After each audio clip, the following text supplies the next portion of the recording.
स्वागत छ तपाईहरुलाई नेपाली लिनक्स ट्युटोरियलको भिडियोमा। आजको भिडियोमा चाहिँ हामी लिनक्सको बारेमा छोटो कुरा गर्नेछौँ अनि भर्चुअलाइजेसन सफ्टवेयरमा चाहिँ एउटा लिनक्सको डिस्ट्रिब्युसनलाई चाहिँ इन्स्टल गरेर इन्स्टलेसन प्रोसिजर पनि हेर्नेछौँ। पहिला लिनक्सको बारेमा कुरा गरौँ। टेक्निकली लिनक्स भनेको एउटा अपरेटिङ सिस्टम हैन। लिनक्स भन्नाले चाहिँ लिनक्सको कर्नललाई मात्र बुझिन्छ। सो बेसिकली कर्नल भनेको चाहिँ हार्डवेयर म्यानेज गर्ने चाहिँ एउटा टुल सेटको कलेक्सन मात्र हो, जसको थ्रुबाट चाहिँ तपाईँ मेमोरी म्यानेजमेन्ट गर्न सक्नुहुन्छ, सिपियुमा के प्रोसेस रन गर्ने त्यो टाइम म्यानेजमेन्ट गर्न सक्नुहुन्छ, इनपुट आउटपुट म्यानेज गर्न सक्नुहुन्छ हैन।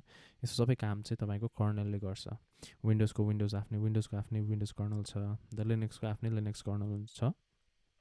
त्यो लिनक्स कर्नललाई चाहिँ लिनक्स भनिन्छ र त्यो लिनक्सको कर्नलमा बेस भएर चाहिँ त्यसको माथि चाहिँ आफूले प्याकेजेसहरू हालेर गुईहरू हालेर चाहिँ लिनक्सको डिफ्रेन्ट डिस्ट्रिब्युसन्सहरू बनाइएको छ। लिनक्स ओपन सोर्स भएको कारणले सबैजनाले त्यो लिनक्स कर्नलको कोडलाई लिएर त्यसको माथि आफैले एउटा नयाँ एब्स्ट्र्याक्सन हालेर प्याकेजहरू हालेर लिनक्सको डिस्ट्रिब्युसन्सहरू बनाएको छन्। एकदम फेमस डिस्ट्रिब्युसन्सहरू मध्येमा रेड ह्याट पर्छ, त्यसपछि ओपन सुसे भन्ने छ, आर्क लिनक्स भन्ने छ, उबन्टु भयो, डेबियन भयो, काली भयो, प्यारोट ओएस भयो, क्युब ओएस, टेल ओएस, हुनिक्स, यस्ता टन्नै एकदमै धेरै लिनक्सको डिस्ट्रिब्युसन्सहरू, जसलाई चाहिँ डिस्ट्रो पनि भनिन्छ, डिस्ट्रिब्युसनहरू छ। तपाईँलाई त्यसको बारेमा अझै थाहा हुनु पऱ्यो के डिस्ट्रिब्युसन छ, कहिले अपडेटेड छ भन्दाखेरि चाहिँ distroWatch.com भनेर राम्रो वेबसाइट छ, म त्यसको लिङ्क तल राखिदिउँला, त्यसमा गएर हेर्न सक्नुहुन्छ। अब यो आजको एक्जाम्पलको लागि चाहिँ मैले डेबियन पिक गरेको छु। सो डेबियन पिक गर्नुको एउटा मेन रिजन चाहिँ म डेबियन नै चलाउने भएको, आफ्नो डे टु डे उसमा डेबियनमा प्रिफर गर्ने भएको कारणले र त्यसको कम्युनिटी एकदमै ठुलो भएको कारणले, कम्युनियल प्रेजेन्स एकदम राम्रो भएको कारणले चाहिँ म डेबियन पिक गर्दैछु। डेबियनकै ब्रान्चबाट निक्लेका उबन्टु कालीहरू पनि एकदमै सिमिलर हुने भएको कारणले यो इन्स्टलेसन प्रोसेस र त्यसमा चलाएको कुराहरू चाहिँ तपाईँ तिनीहरूमा पनि युज गर्न सक्नुहुन्छ विदाउट मच डिफरेन्स। तर लिनक्स बाई इट्सेल्फ नै, लिनक्सको बेस एब्स्ट्र्याक्सन चाहिँ सबैमा एउटै भएको कारणले एउटा मेजर पोर्सन्स अफ कोड्स र कमान्डहरू चाहिँ सबै लिनक्सको सबै डिस्ट्रिब्युसनमा एउटै नै हुन्छ। सो तपाईँलाई मैले डेबियन चलाएर तपाईँले सेन्टोएस वा आर्क लिनक्सहरू चलाउँदाखेरि त्यस्तो मेजर डिफ्रेन्स आउँदैन। तर अब त्यसमा बिल्ड अन भएर आफ्नै प्याकेज म्यानेजर अनि आफ्नै नेटवर्क लेयर्सहरू चाहिँ चलाउँदाखेरि चाहिँ त्यहाँ त्यो पोइन्टमा चाहिँ आएर डिफ्रेन्सेसहरू देखिन्छ, जसमा चाहिँ हामी डिफ्रेन्ट डिस्ट्रोजहरू ट्राई गरेर त्यसको डिफ्रेन्सेसहरू पनि आउँदो भिडियोमा हेर्नेछौँ। सो अहिले चाहिँ इन्स्टलेसन सुरु गरौँ। सो इन्स्टल गर्नुभन्दा अगाडि धेरै जस्तो सबै डिस्ट्रोजहरू फ्री नै छन् तपाईँले युज गर्ने, अब रेड ह्याटहरू जस्तोहरू बाहेक। सो तपाईँ आफ्नो प्रिफर्ड डिस्ट्रिब्युसनलाई गुगलमा सर्च गर्न सक्नुहुन्छ। मेरो लागि डेबियन भयो, तपाईँ अब उबन्टु गर्नुहुन्छ, हुनिक्स गर्नुहुन्छ, टेलओएस गर्नुहुन्छ, सेन्टओएस गर्नुहुन्छ होइन, आर्क लिनक्स, ओपन सुसे, तपाईँले चाहिँ सजिलै अनलाइन भेटाउन सक्नुहुन्छ डाउनलोडेबल लिङ्कहरू। अनि त्यसपछि डाउनलोड गरेर म चाहिँ डेबियनको अहिलेको सबसे रिसेन्ट भर्सन 10, जसलाई चाहिँ बस्टर भनिन्छ, त्यो इन्स्टल गर्न गइरहेको छु। मैले अलरेडी डाउनलोड गरिसकेको छु इन्स्टलेसन इमेज .iso इमेज, तपाईँले डाउनलोड गर्नुपर्ने हुन्छ। त्यसपछि अब नेक्स्ट थिङ, म चाहिँ यो इन्स्टलेसन प्रोसेसको लागि मेरो कम्प्युटरमा चाहिँ म भर्चुअलबक्स भन्ने भर्चुअलाइजेसन टुल युज गरिरहेको छु। तपाईँको अब कम्प्युटरमा तपाईँले VMware पनि चलाउन सक्नुहुन्छ, वा तपाईँसँग विन्डो 10 प्रो छ भने तपाईँले हाइपर-भी चलाउन सक्नुहुन्छ। सो अब स्टार्ट गरौँ। न्यू,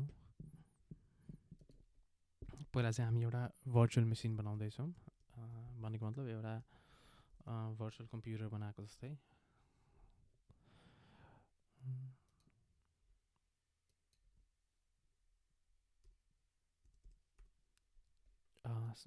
भर्चुअल भनेको बेसिकली चाहिँ एउटा कम्प्युटरको भित्रमा धेरैवटा सानसानो कम्प्युटर बनाएको जस्तै मात्र हो.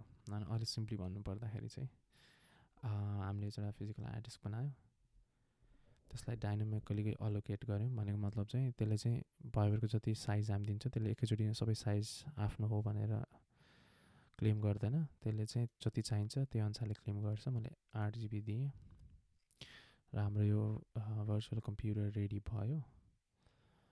अब चाहिँ यसमा थोरै सेटिङ्सहरू चेन्ज गर्छु. पहिला त हामीले यसलाई आइएसओ दिनु पऱ्यो, कुन चाहिँबाट स्टोर गर्ने, कुन चाहिँबाट इन्स्टल गर्ने भनेर हामीले डाउनलोड गरेको यो फाइल भयो. अनि त्यसपछि डिस्प्लेमा गएर म हल्का डिस्प्लेलाई चेन्ज गर्छु सो द्याट मेरो फुल स्क्रिन राम्रै आओस् भनेर. अनि त्यसपछि अरू त जस्तो छ त्यस्तै गरेर अबलाई रन हुन दिउँ. डबल क्लिक गरौँ.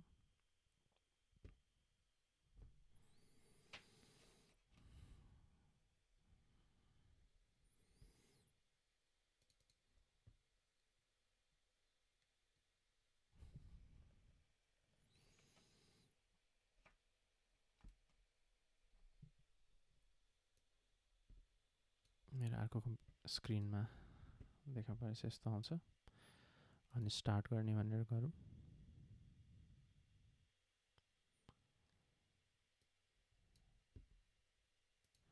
सो हामी ग्राफिकल इन्स्टल गर्छौँ. सबै धेरै जसो सबै नै ओएस इन्स्टलमा यसरी गर्न सकिन्छ. नभए पनि ग्राफिकल नभए पनि तिनीहरूले चाहिँ तपाईँलाई वानपछि अर्को के गर्नुपर्छ भन्ने स्टेप्सहरू चाहिँ आफै नै भन्छन्, स्टेप्सहरू के गर्नुपर्छ भनेर. सो कुनै पनि एउटा प्रोग्राम इन्स्टल गरे जस्तै नै हो. अब इङ्ग्लिस चुज गरौँ. इन्डिया राखौँ अहिले कन्ट्रीको लागि. American English. होस्ट नेम जे पनि पिक गर्न सक्नुहुन्छ आफैले. म यसलाई डेबी नै राख्छु. डोमेन भनेको अब होस्ट नेम डट हाम्रो डोमेन नेम हुन्छ. इन्टरनेटमा हेर्दाखेरि जस्तै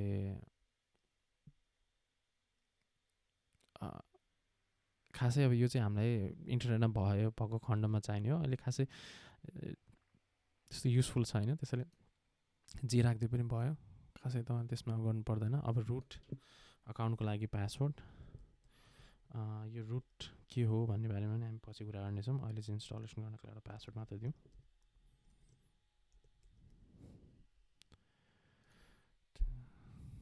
पासवर्ड म्याच भएन अरे.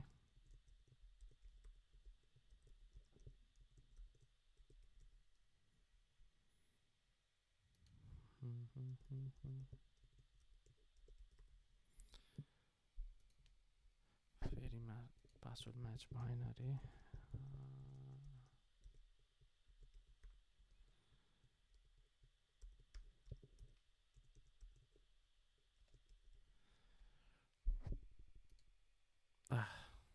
सिम्पल पासवर्ड राख्छु.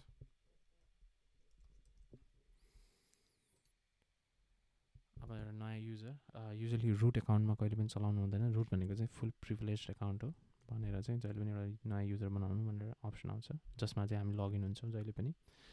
त्यो युजरको नाम पनि म डेबी नै राखिदिन्छु अहिलेको लागि.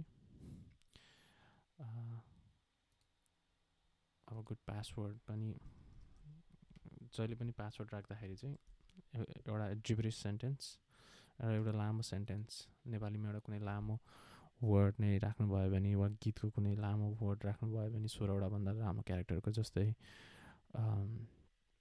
यति धेरै माया गर्छु भनेर राख्नुभयो त्यस्तोलाई चाहिँ मोर सेक्युर हुन्छ नम्बर उसको कम्बिनेसन भन्दाखेरि पनि. अब चाहिँ यसमा चाहिँ यसले आफै नै यो एल्बिएम भन्ने हो. यो चाहिँ हामी पछि यसको बारेमा फेरि कुरा गर्नेछौँ. अहिले चाहिँ गाइडेडै गरौँ. अनि सेटअप र एल्बिएम आफैले सेटअप गर भनौँ. अनि यसको हार्ड डिस्क यसले आफूले चुज गरिदिन्छ. यसमा जे सेलेक्सन आउँछ त्यसलाई नै सेलेक्ट गरौँ. यसको बारेमा पछि हामी फेरि कुरा गर्नेछौँ. Write the changes to the LBM. LBM भनेको चाहिँ यसले जस यो हाम्रो हार्ड डिस्कलाई चाहिँ कसरी पार्टिसन गर्ने, कसरी ड्राइभ्सहरू बनाउने भनेको मात्र हो. तपाईँको विन्डोजमा जसरी ड्राइभ्सहरू हुन्छ अनि चेन्जेस लेख्ने हो भने मैले यस गरेँ. अब चाहिँ हाम्रो इन्स्टलेसनमा पुग्यो बेस सिस्टमको।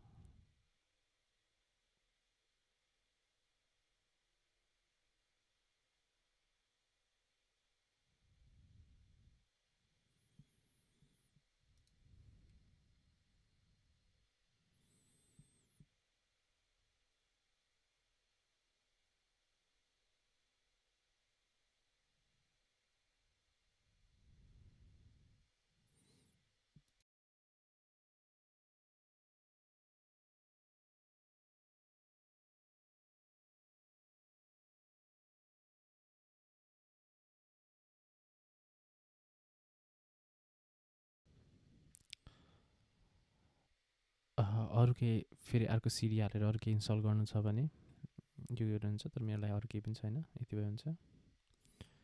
सो प्याकेज म्यानेजर पनि यसले भेटायो। सो प्याकेज म्यानेजर भनेको चाहिँ अब हाम्रोमा केही प्याकेजहरू इन्स्टल गर्नु पऱ्यो भने चाहिँ यसले रिमोट कुनै ठाउँमा चाहिँ हाम्रो जस्तो कुनै सफ्टवेयरहरू राखेको जस्तै रिमोट ठाउँमा सफ्टवेयरहरू राखेको हुन्छ। त्यो प्याकेज म्यानेजरले चाहिँ त्यो रिमोट ठाउँमा आफूले आफूलाई कनेक्ट गरेर त्यहाँबाट प्याकेजहरू लिएर आएर इन्स्टल गर्छ।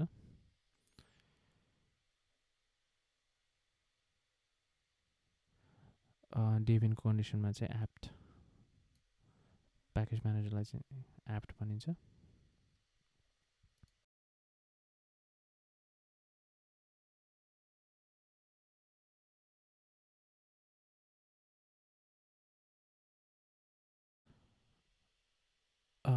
पार्टिसिपेट प्याकेज सर्वेमा पार्टिसिपेट गरे पनि हुन्छ, नगरे पनि हुन्छ। अब चाहिँ यहाँ तपाईँलाई कुनै एक्स्ट्रा प्याकेजहरू इन्स्टल गर्नको लागि अप्सन आएको छ। अब तपाईँलाई डेस्कटप इन्भाइरोमेन्ट गुई इन्भाइरोमेन्ट चाहियो भने यहाँबाट कुनै इन्स्टल गर्न सक्नुहुन्छ। यो डेबियनको भयो, म जिनोमको चलाउँछु। त्यसपछि वेब सर्भर हाल्नु मन लाग्यो हाल्नु, एसएसएच सर्भर हाल्छु म चाहिँ, पछि एसएसएचको बारेमा कुरा गर्नको लागि सजिलो हुन्छ।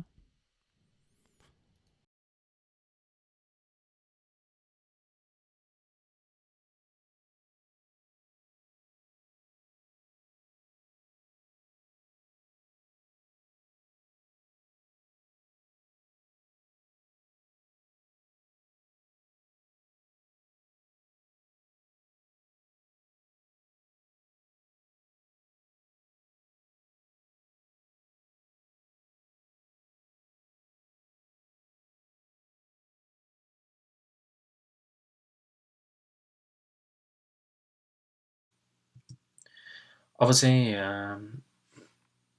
बुटलोडर इन्स्टल भइरहेको छ।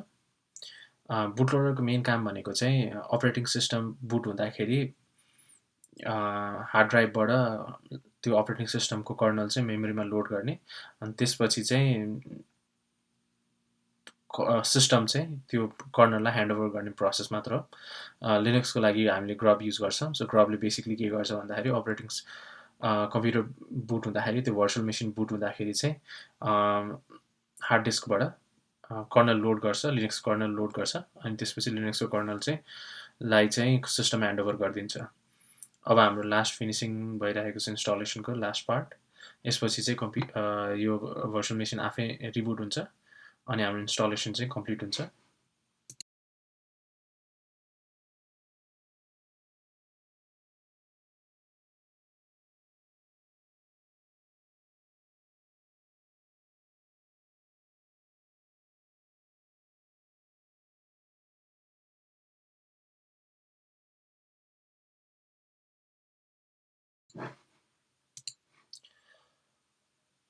अब चाहिँ हामीले स्क्रिनमा हाम्रो के भइरहेछ भनेर लगको जस्तो हेर्न सक्छौँ टर्मिनल मोडमा। सो यसमा चाहिँ बेसिकली अब के गर्छ भने लिनक्स लोड हुँदाखेरि चाहिँ लिनक्सले धेरैवटा प्रोसेसेसहरू स्टार्ट गर्छ, नेटवर्कदेखि लिएर हाम्रो हार्ड डिस्कहरूदेखि लिएर अनि डिफ्रेन्ट प्याकेजेसहरू त्यसरी स्टार्ट गर्दै जान्छ।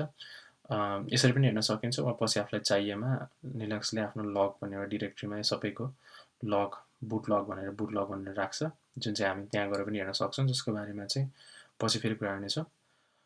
अब चाहिँ हाम्रो आफ्नो युजर अहिले हामीले जुन युजर क्रिएट गरेको थियौँ त्यो आउँछ। वान्स हामी आफ्नो युजर नेम र पासवर्ड हालिसकेपछि डेबियनको गुई जेनोम गुईमा चाहिँ हामी लगइन हुन्छौँ। अर्को कुरा भनेको चाहिँ अब हामीले यो त गुई पनि इन्स्टल गरेर यस्तो भएको, हामीसँग गुई नभएर हामी टर्मिनल मोडमा मात्रै इन्स्टल गरेको भए चाहिँ सिधै टर्मिनल आउँथ्यो। टर्मिनलमा युजर नेम र पासवर्ड हामीले हालेपछि चाहिँ हामी लिनक्समा लगइन हुन्थ्यौँ। अब यसपछिको इक्जाम्पलहरूमा चाहिँ म गुई भन्दा पनि सबै कुरा टर्मिनलबाट नै गर्नेछु। सो यो चाहिँ हाम्रो डेबियनको गुई भयो। अब चाहिँ मैले यसमा डिस्प्ले सेटिङ्सहरू अलिकति चेन्ज गर्छु। यो गर्नुको रिजन भनेको चाहिँ मेरो स्क्रिनमा चाहिँ डिस्प्ले राम्ररी देखियोस् भनेर मैले चेन्ज गरेको हो। तपाईँको कन्डिसनमा यो चेन्ज नगरे पनि काम गर्न हुनसक्छ। मेरोमा चाहिँ स्केलिङ गर्न यो मेरो मोनिटरमा युज गर्दैछु। मोनिटरमा करेक्टली स्केल नभएको कारणले चाहिँ म यो युज गर्दैछु, रिजोल्युसन चेन्ज गर्दैछु।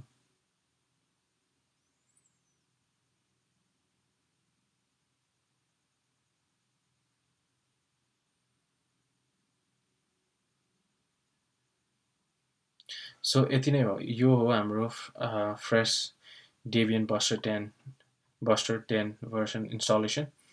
अबको नेक्स्ट च्याप्टरमा चाहिँ हामी लिनक्सको बेसिक कमान्ड्सहरूमा को बारेमा इनडेप्थमा जान्छौँ। अब आजको लागि यति नै। Thank you.